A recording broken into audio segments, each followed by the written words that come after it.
Ahoj lidi, zdravím vás u prvního videa z této série a bude to Five Nights at Freddy, povídky a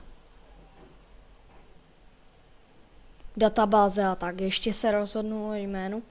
No, takže první věc, o kom jsem si připravil téma, je o Purple Guyovi. Někteří říkají, že je to mýtus, že neexistuje, a někteří, že existuje.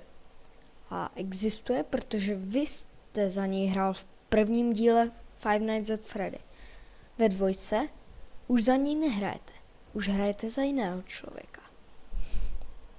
Protože Purple Guy, on zabil ty děti, které je Freddy, Bonnie, Chica, Foxy. No, ale prý to byl nějaký blázen, no, takže on je zabíjel v Golden Freddy, čili Yellow Bear.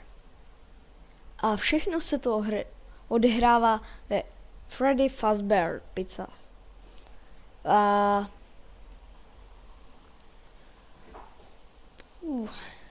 No, takže někteří teda říkají, že jsou to mýtusy,